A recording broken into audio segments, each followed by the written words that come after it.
महाराष्ट्राचे उपमुख्यमंत्री अजित पवार यांचे विमान अपघातात निधन झाल्याने संपूर्ण महाराष्ट्र शोकाकुल झाला आहे।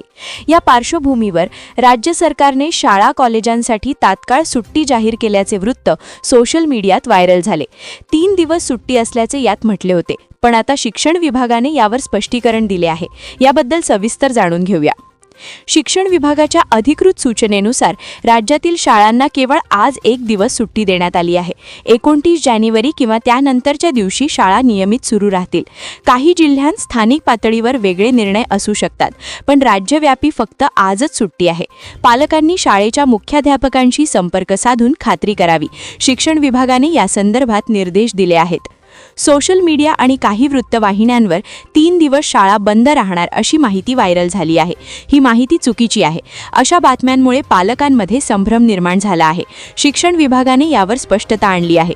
असा कोणताही निर्णय घेण्यात आलेला नाही। अफवांवर विश्वास न ठेवता अधिकृत सूचना पाहाव्यात असे त्यांनी म्हटले आहे। राज्य सरकारने अजित पवार यांच्या निधनानिमित्त 3 दिवसांचा शासकीय दुखवटा जाहीर केला आहे। या काळात सरकारी कार्यक्रम, सांस्कृतिक कार्यक्रम रद्द राहतील आणि ध्वज अर्ध्यावर फडकवला जाईल। मात्र याचा अर्थ शाळांना 3 दिवस सुट्टी मिळेल असा नाही। दुखवटा हा भावनिक आदरांजली आहे, तर सुट्टी हा वेगळा प्रशासकीय निर्णय आहे। फक्त आज सुट्टी असल्याने पालकांनी याची नोंद घ्यावी असे शिक्षण विभागाने म्हटले आहे। पालक विद्यार्थ्यांना सल्ला। पालकांनी सोशल मीडियावरील बातम्यांकडे पूर्णपणे दुर्लक्ष करावे। शाळांच्या सुट्टीबाबत फक्त शिक्षण विभाग किंवा संबंधित शाळेच्या अधिकृत सूचनांवर विश्वास ठेवावा। आवश्यकता भासल्यास शाळा प्रशासनाशी थेट संपर्क साधावा। अशा प्रसंगी अफवा पसरवणे टाळावे आणि शांततेने स्थिती हाताळावी।